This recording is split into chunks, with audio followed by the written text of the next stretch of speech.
Bonjour, dans cette vidéo, nous allons voir des règles qui permettent de calculer la limite d'une somme de fonctions lorsque l'on connaît les limites de chacune des fonctions de la somme.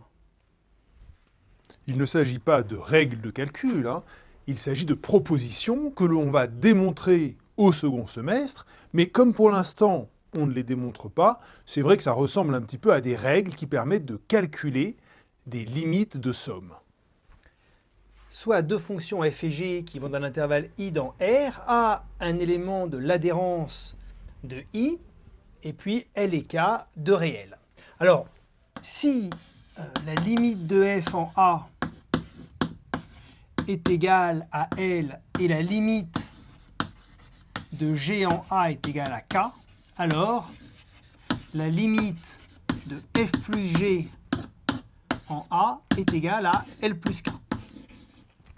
Si la limite en plus l'infini de f est égale à L et la limite en plus l'infini de G est égale à K, alors la limite en A en plus l'infini de f plus G est égale à L plus K.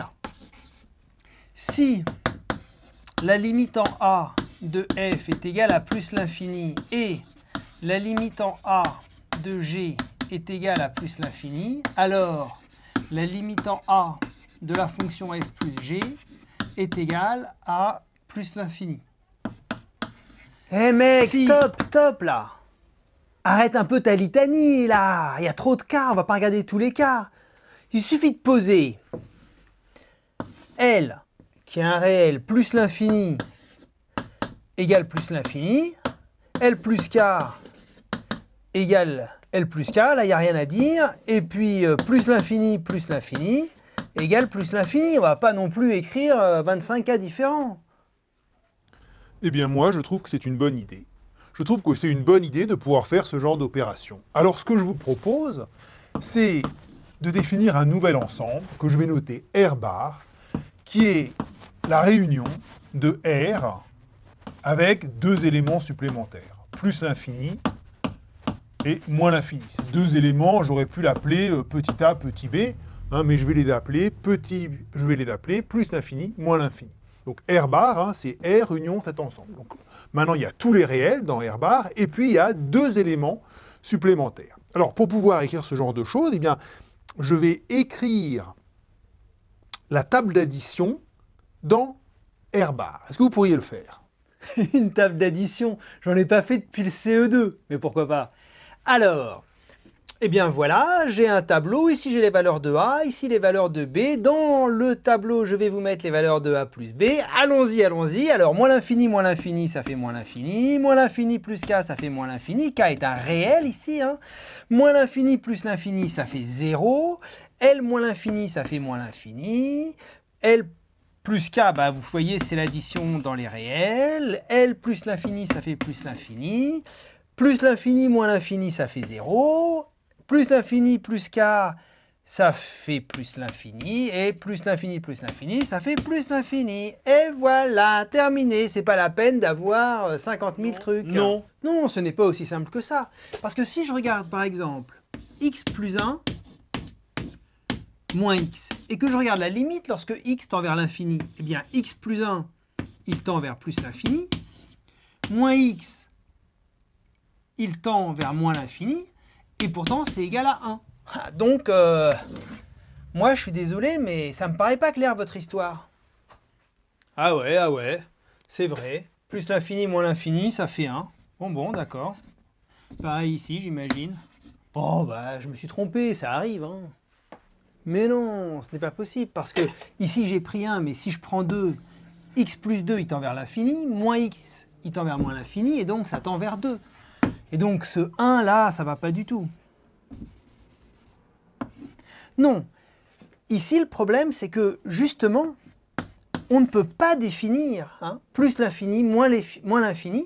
Lorsqu'on a une fonction qui tend vers plus l'infini, plus une fonction qui tend vers moins l'infini, bien la somme de ces deux fonctions, elle peut tendre vers n'importe quoi, vers 0, vers 1, vers 2, vers plus l'infini, vers moins l'infini, ou même ne pas avoir de limite.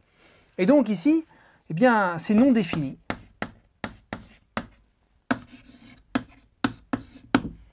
En revanche, les autres, elles sont bien définies. Mais ces deux opérations-là, ces deux sommes-là, elles ne sont pas définies. Donc on a une opération sur R bar qui n'est pas définie pour absolument tous les couples. Bien, mais si on admet ceci, alors, est-ce qu'on a une proposition simple? Ah oui, avec ces opérations, on a un énoncé très simple. Vous prenez U, A et B des éléments de R bar, donc ce sont soit des réels, soit plus l'infini, soit moins l'infini. Vous savez que F a comme limite A en U, que G a comme limite B en U.